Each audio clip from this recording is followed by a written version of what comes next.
Radio Génération 33. 24 heures sur 24, 7 jours sur 7, à Pessac, plus girondine que jamais. J'imagine bien que lorsque tu reçois le fait que ça ne soit plus à Rennes, mais délocalisé à Marseille, je t'avoue franchement que je vais être honnête avec toi. Dans un premier temps, je n'avais pas envie d'aller à Marseille.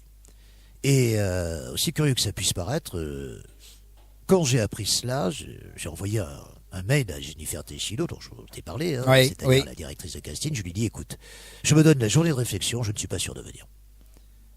Je ne suis pas sûr de venir. J'en discute avec ma femme, j'en discute avec mon fils, j'en discute avec mon secrétaire particulier, dont je t'ai dit qu'il me faisait tout en informatique. Je me donne l'après-midi. Je vais marcher. Des fois on a besoin de marcher pour réfléchir. Je dis, qu'est-ce que tu fais? Marseille, j'ai pas envie d'y aller. Là, ça tourne. Franchement, j'ai pas envie d'y aller. C'est notre adversaire au Nice, c'est une ville que je connais pas, j'ai toutes les images d'Épinal sur Marseille, que tu peux imaginer. Et puis je me décide finalement à y aller.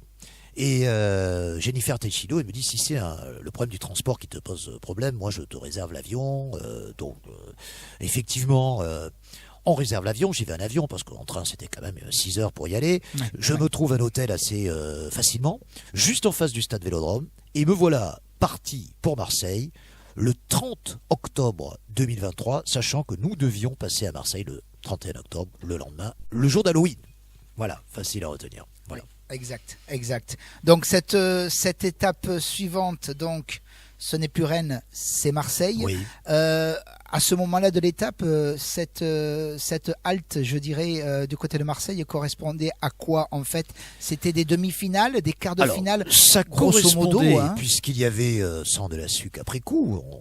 On ne sait, finalement, on ne sait même pas combien de candidats il y a. Ce n'est qu'après coup que nous avons su qu'il y avait 10 candidats à Marseille, 10 candidats à Lens et 10 candidats à Paris. On apprend tout au compte-gouttes. Tout est fait pour que nous ne sachions pas exactement ce qui va nous arriver et que nous soyons dans la surprise la plus totale. Alors ça doit correspondre globalement, on va dire, à des huitièmes de finale. Donc à ce moment-là, je dirais, de cette petite... Des 16e de finale. De cette compétition, à ce moment-là, objectivement, vous êtes en fait 3 x 3, 9, 90 personnes. Non. 30 personnes en France à poursuivre l'aventure au micro. Absolument. 30 personnes. Oui, 30 personnes. Wow. Et donc, moi, je découvre les 10 personnes qui sont à Marseille, je les découvre au matin du 31 octobre. On a rendez-vous à 7h au stade Vélodrome. Bon, déjà, tu te trouves devant ce monument incroyable du foot sudiste, du foot français. On est d'accord. C'est très impressionnant. Je ne connaissais pas Marseille. Donc je vais me balader à Marseille la veille, je trouve la ville très sympa, alors je suis dans les beaux quartiers, je suis pas dans les quartiers nord, je suis logé, il faut savoir, le stade Vélodrome est quand même dans les beaux quartiers, on n'est pas très loin de la mer, on est à 20 minutes de la mer, je découvre une ville vachement agréable, les gens très sympas, je passe une nuit pas si mauvaise que cela. Et donc j'arrive à 7h du matin et on se découvre, c'est-à-dire les candidats qui ont été pris par Canal+ se découvrent. Et là, il y a des gens surprenants. Le frère d'un célèbre humoriste qui s'appelle Ahmed Silla. Et là, Khadim Silla, Bastien Rivron, qui aujourd'hui travaille sur DAZN, qui commente les matchs d'Angers. Un gars qui travaillait pour... comment s'appelait-il? Je me souviens plus exactement son prénom, mais il travaillait pour Radio France Héros, il commentait les matchs de Montpellier, il doit toujours les commenter. Il y a du lourd, quoi. Il y a des gens qui n'ont pas du tout, d'ailleurs, ce pédigré. Il y a des gens totalement inconnus. On a Sacha Vallot, qui est rugbyman professionnel à Vannes, à l'époque. Voilà, il y a des gens comme ça, il y a des gens un peu surprenants, mais bon, il y a quand même du lourd. Il y a une Marseillaise, je me souviens, qui était très volubile, qui s'appelle Dounia, si tu as vu l'émission, qui gesticule, je sais pas si tu as vu l'émission, c'est quand même un personnage incroyable. J'ai pas eu le temps de la vision. Voilà, c'est 10 candidats, on sympathise de suite. On nous fait une visite du stade Vélodrome. Sympa. Vous savez ce qui est sympa. Dans un premier temps, on va sur la pelouse, et puis là, tout d'un coup, arrive le trublion de l'émission que j'ai interviewé il y a exactement 3 jours, avec qui on a sympathisé, on s'est lié d'amitié. C'est Redouane Bougueraba. On découvre ce personnage hors norme qui est Redouane Bougueraba, qui est capable de réunir 50 000 personnes le 22 juillet 2024 au Stade Vélodrome pour son spectacle. Il fait venir Gims, il fait venir la Funky Family, il fait venir Joule, rien que cela. Ce mec-là était chargé d'animer le jeu. Nous le savions, mais nous le découvrons à ce moment-là. Il nous fait rire, il est sympa, il nous met à l'aise. Ensuite, évidemment, on nous explique ce qui va se passer. On va passer les uns après les autres devant le jury. Alors le jury, je ne l'ai pas précisé, c'est du lourd, puisqu'il est composé d'Hervé Matou, qui est rentré à Canal+, qui s'occupe du CFC depuis 2008. Il y a David Ginola, qui est rentré à Canal+, en 2013. Et puis depuis 2018, évidemment une très charmante personne dont tout le monde est amoureux, c'est Laure Boulot. Voilà le jury. C'est ce jury qui va devoir statuer sur notre performance. En arrivant le matin aussi, je découvre mon match. Et c'est pas franchement le match que j'aurais souhaité. Tu te doutes bien que j'aurais souhaité le match des Girondins de Bordeaux. On est bien d'accord. Et j'ai celui d'Auxerre. Et émotionnellement, je dirais, c'est vrai que ça aurait collé beaucoup plus. Évidemment. Mais il faut que tu saches qu'il y avait une autre bordelaise à ce moment-là. Nous étions 2 bordelaises. Marion Lafuente. Marion Lafuente, qui travaillait avec Nicolas Florian, malheureusement, tout le monde connaît l'épisode Nicolas Florian, était également là. Et elle a eu le match entre le Bayern et les Girondins de Bordeaux. Et donc moi je sais, à partir de 9h30, que je vais devoir plancher sur le match entre Auxerre et l'Ajax d'Amsterdam. Mais je ne sais pas quelle action. Ça, je vais le découvrir au dernier moment. C'est ça, voilà. parce que le match, c'est bien, mais l'action, c'en est une autre. Donc, encore une fois, étape suivante, surprise, donc, je dirais, de l'environnement via... l'environnement est quand même inquiétant, parce qu'on est... D'abord, nous, pendant près de 7 heures, on est dans les vestiaires visiteurs.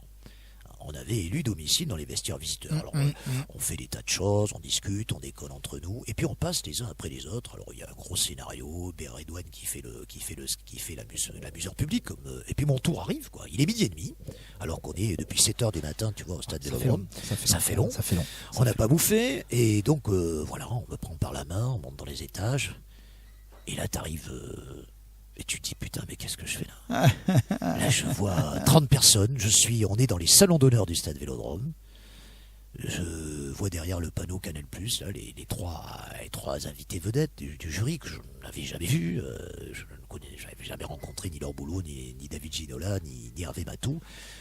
Et je sais que je vais devoir passer sur une action de ce match entre Auxerre et l'Ajax d'Amsterdam.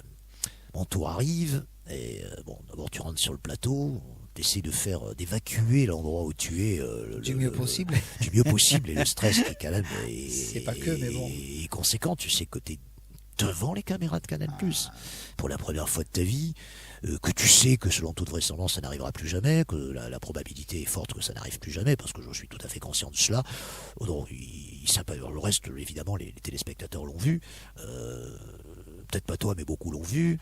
Je me présente, je suis à l'aise. On me pose des questions sur d'autres. Auxerre, Ajax, et évidemment, je reviens sur un match de 1993 dont je me souvenais très très bien, l'équipe Aguirre qui va jusqu'en demi-finale contre l'Ajax d'Amsterdam, qui élimine, me semble-t-il, de mémoire l'Ajax d'Amsterdam. Donc on revient sur ce match, et ensuite mon tour arrive, et donc je vois une action qui était l'action clé de ce match, dont je me doutais d'ailleurs. C'est le moment où Auxerre marque son deuxième but.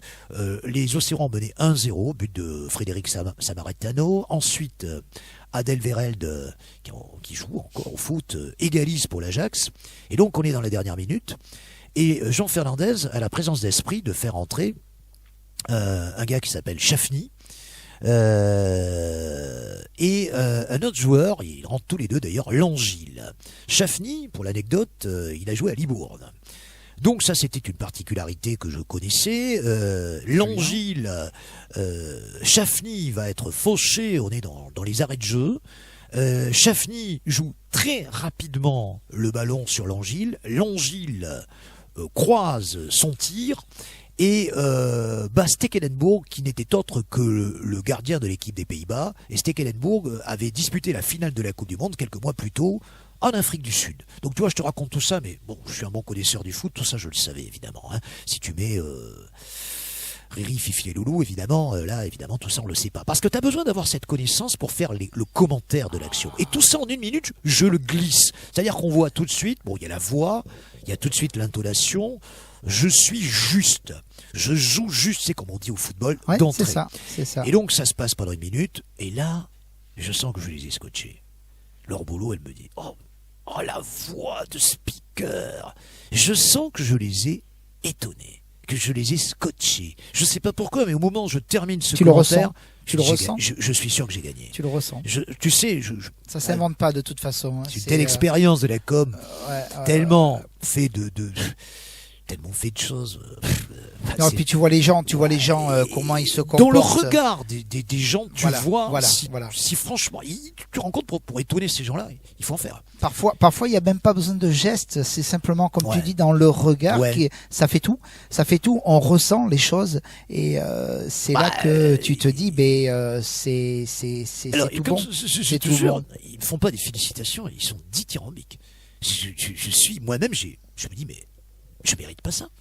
Pourquoi ils me disent tout ça? Tu vois, j'aurais eu la grosse tête, tu sors de là, tu sors de cette émission, tu peux être complètement perturbé. Heureusement, je l'ai pas. Je l'ai eu quand j'étais plus jeune, mais à mon âge, c'est pas possible d'avoir la grosse tête. On a une expérience qui fait que c'est différent. Voilà comment se passe la sélection du matin. Ensuite, il y a une longue attente.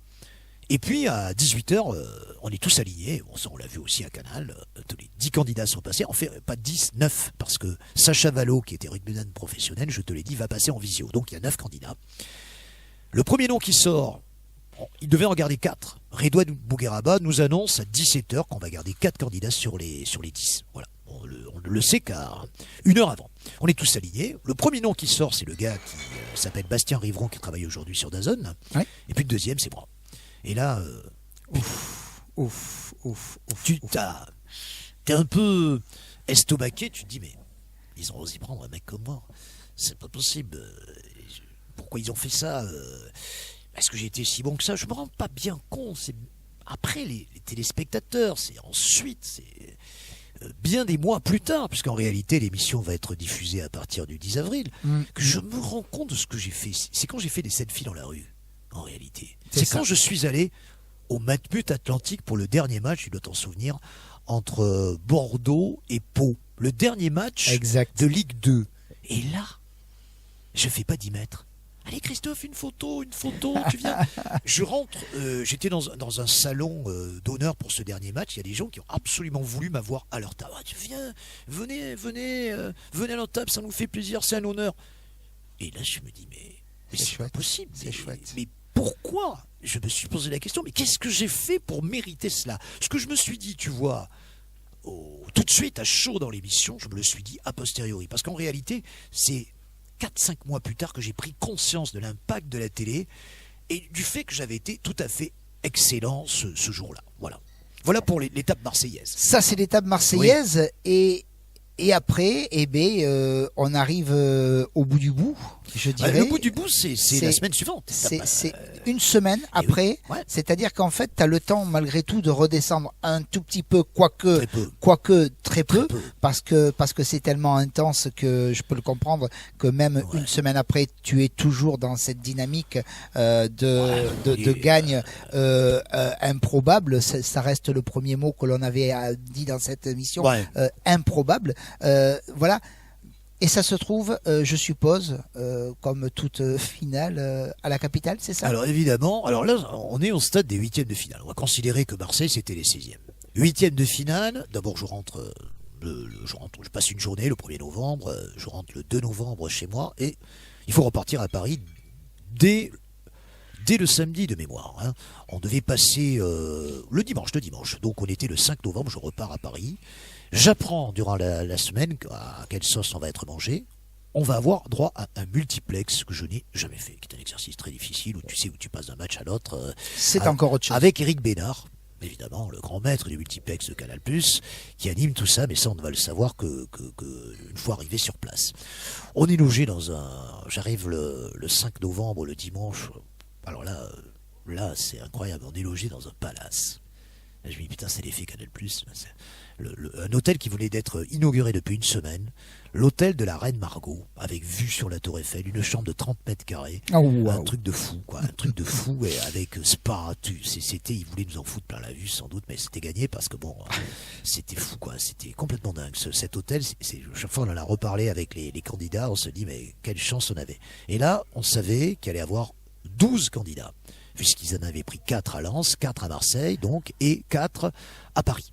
12 finalistes. On ne se connaît pas, excepté les gens que j'ai vus à Marseille. Bien sûr. Et donc, on passe la nuit dans cet hôtel. Le 6 novembre arrive Redouane Bougueraba, qui était bien sûr présent à Marseille, qui était présent sur les 3 centres de sélection, et on apprend qu'on va aller dans le Saint des Saints, à Canal+, mais on s'en doutait un petit peu. Et c'est des nouveaux locaux de Canal+, ce que j'appelle l'immeuble Swiss. On est rue Camille Desmoulins. Il y a près de 3000 collaborateurs qui travaillent là-bas. Une bonne partie des émissions sont enregistrées là-bas, pas toutes. Et donc, on arrive là-bas et on est le 6 novembre au matin, on découvre Éric Bénard. Et la nouvelle épreuve, on a tous un consultant qui est avec nous et on doit commenter le match avec le consultant. Et moi, intense satisfaction, je découvre que le consultant, c'est quelqu'un que je connais bien depuis des années, que j'ai vu démarrer au Girondins de Bordeaux, c'est Alain Roche. Voilà. Belle personne. Belle personne, Alain Roche.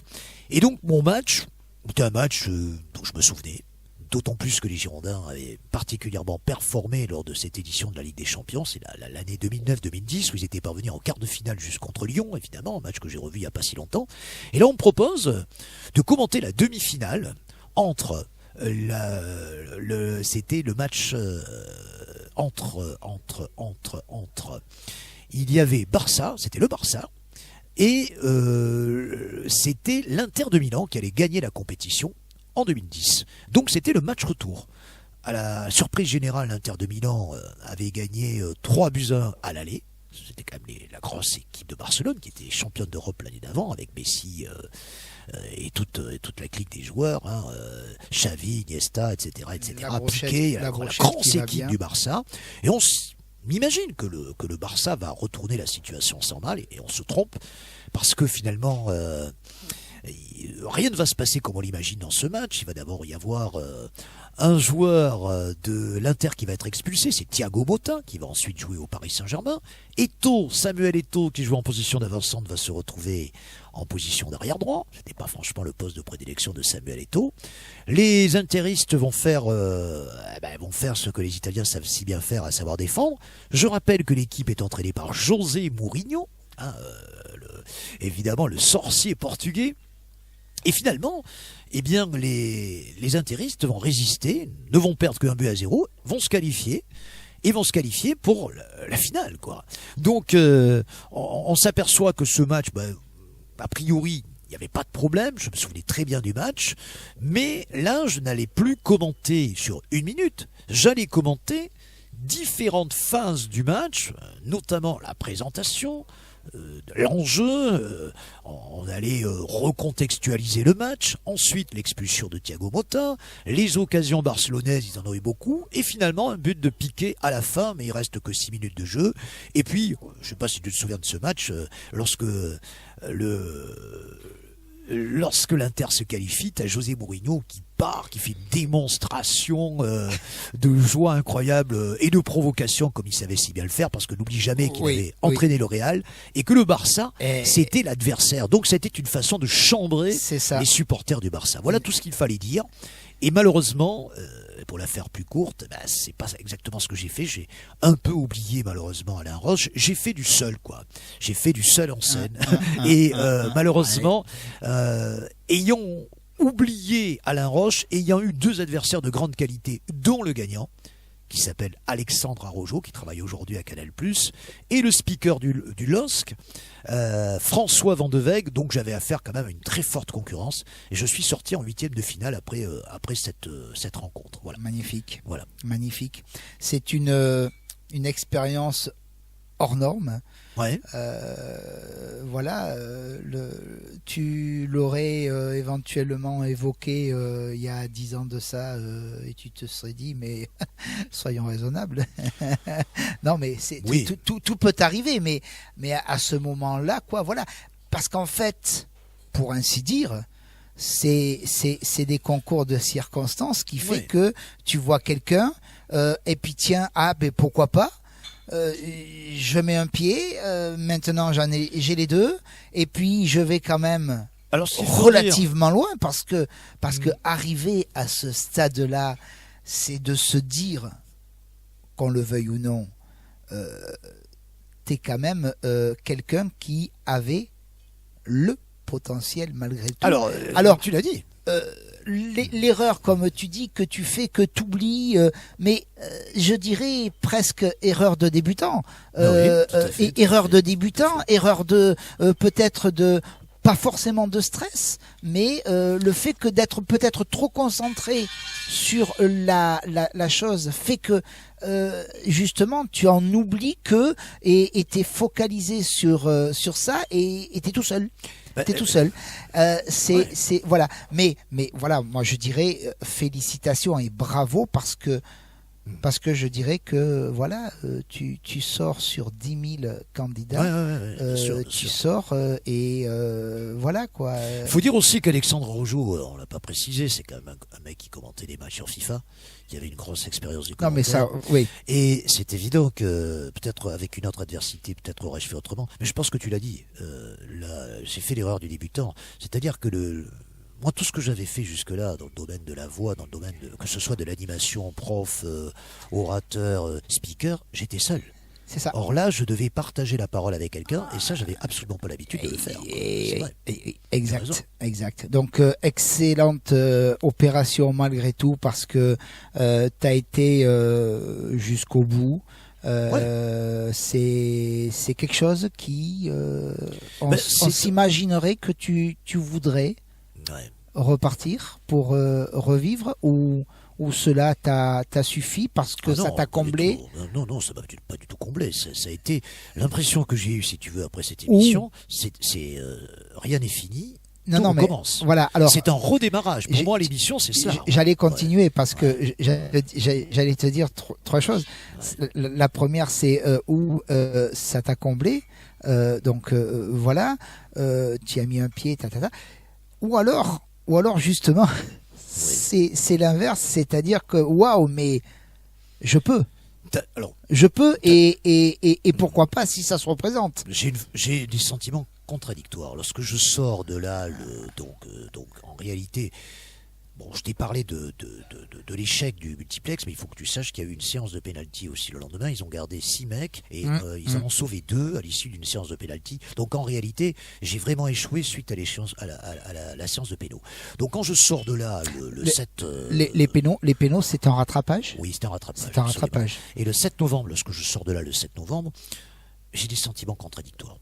Alors il y a bien sûr... Premier sentiment, tu l'as dit, la fierté d'en être arrivé là. Mais j'ai aussi un sentiment de me dire, attends, les mecs qui sont devant moi, je suis meilleur qu'eux pour beaucoup d'entre eux. C'est ça. Et moi, je estimais, je suis convaincu que la production me voyait arriver dans les 4 premiers, et au moins arriver en demi-finale. J'en étais conscient. Donc il y a une frustration de me dire... Franchement, j'ai pas été au bout de ce que je pouvais faire. C'est-à-dire, j'avais ce sentiment que je pouvais faire beaucoup mieux. Donc tu vois, c'était ambivalent. Et puis ça va nous amener évidemment à l'autre émission dont on va parler. C'est-à-dire que quand je rentre à Bordeaux, on est le 8 novembre, je me dis, je peux pas en rester là. Quelle est la façon pour toi d'évacuer cette frustration? Parce que finalement, tu vois, c'était plus un sentiment de frustration qu'autre chose. La fierté peut-être, mais surtout la frustration. Et c'est ça qui va m'amener à écrire le livre. Voilà, tout à fait. Et c'est qui sera le sujet de la seconde émission. Absolument. Au micro, on va discuter un petit peu de tout ce qui est le fait de vouloir écrire, de prendre la plume et de coucher ça sur le papier, qui fait que voilà, tu mets sur le papier ton expérience, ton vécu, ce qui s'est passé, un peu plus peut-être dans le détail ou pas, mais on en parlera bien entendu. Voilà. En tout cas, première émission, tac, ça c'est fait au micro. On y est. Voilà. Alors aujourd'hui, on n'est pas au micro de Canal+, on est au micro de Radio Génération 33. Mais surtout, en tout cas, c'est une fierté d'avoir ton récit, parce que voilà, moi j'aime bien les choses qui sortent des sentiers battus, non pas des choses qui sont ça c'est normal, c'est fait, ça ou c'est à faire, tandis que là c'est tu sais, moi je crois que ce récit je l'ai fait dans les détails pour montrer que quand on veut on peut, et que ça peut arriver à tout âge. Exact. C'est ça que tu as des gens qui écoutent votre radio, qui ont, bon, évidemment, c'est peut-être une clientèle un petit peu plus jeune que la moyenne. Je ne suis pas que. Bon, ben voilà, c'est pas parce qu'on a plus de 50 ans que la vie est finie. Oh, il faut le dire, plus que jamais aujourd'hui. C'est vrai que quand on avait mon âge, il y a 40 ou 50 ans, bon, c'était fini. C'était fini. C'est-à-dire que ta carrière était derrière toi. Mais aujourd'hui, il y a des seniors extrêmement dynamiques, et pour qui veut avoir une occupation professionnelle, alors évidemment, moi c'est dans un registre un peu particulier, c'est possible. C'est une des raisons pour lesquelles j'ai voulu faire cette émission de télévision, et c'est une des raisons pour laquelle j'ai voulu écrire surtout. Mais ça, on va en parler tout de suite après. On est d'accord, on est d'accord. En tout cas, merci beaucoup Christophe. C'était le micro qui se coupe. Christophe Gamero qui raconte ce qu'il s'est passé dans cette très belle compétition qui va continuer malgré tout, puisque tu l'as dit très bien qu'il y a une nouvelle session de Au Micro numéro 2 sur Canal+. Je vous remercie de votre attention et on se retrouve plus tard pour donc cette seconde émission qui parle aussi de Au Micro, mais ce coup-ci, c'est sur papier et non sur vidéo. Merci beaucoup de votre attention et à très vite pour une nouvelle émission avec Monsieur Christophe Gamero. Merci beaucoup. Radio Génération 33, toujours Gironde.